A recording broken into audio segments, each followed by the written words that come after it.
నాన్నగారు మేము ఉద్యోగాలు చేయాలనుకుంటున్నాం.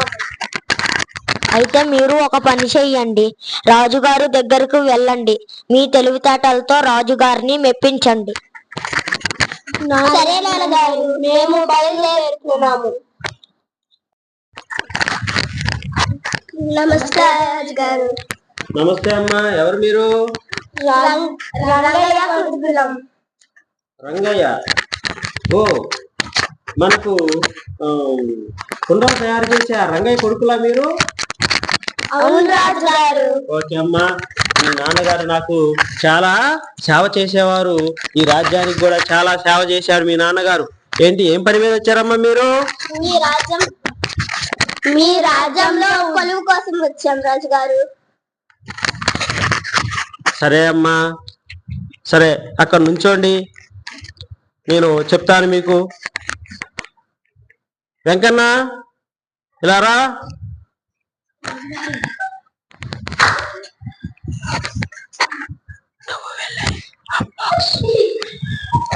ఆ పెట్టె ఉంది కదా, ఆ పెట్టె తీసుకొని రా, ఓకేనమ్మా?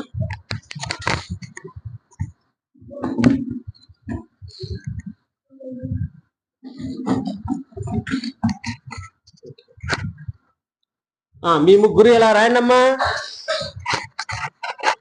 నేను ఇప్పుడు మీకు ఈ బాక్స్ లో ఏముంది అనేది మీరు చెప్పగలరా?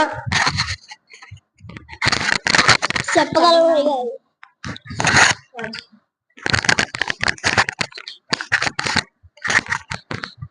ఇందులో ఏదో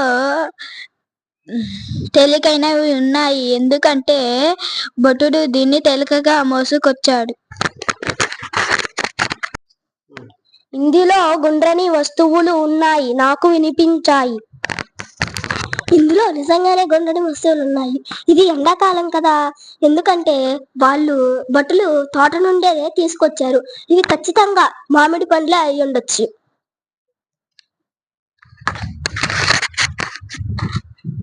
వెంకన్న, ఇలా రా.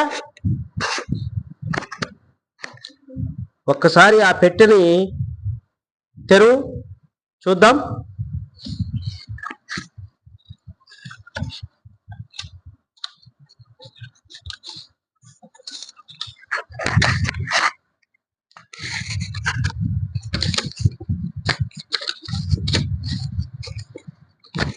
వెళ్ళు వెంకన్న, వెళ్ళు. అరే, మామిడి పళ్ళేనే, చాలా బాగా చెప్పారు, మీరు చాలా తెలివైన వారు. రంగయ్య మిమ్మల్ని చాలా తెలివితేటలలో ఉన్నవారిలాగా తీర్చిదిద్దాడు. మీకున్న తెలివితేటలకి నా ఆస్థానంలో మీకు ఖచ్చితంగా మంచి కొలువుల్ని ఇస్తాను. మీరు ఇంటికి వెళ్ళండి, రంగయ్యని కూడా అడిగినట్లుగా చెప్పండి. మీరు చాలా ఆనందంగా ఇంటికి వెళ్ళండి. మీ తెలివితేటలు రాజ్యానికి ఖచ్చితంగా ఉపయోగపడే ఉద్యోగాలు మీకు ఇస్తాను. అలాగే. అలాగే.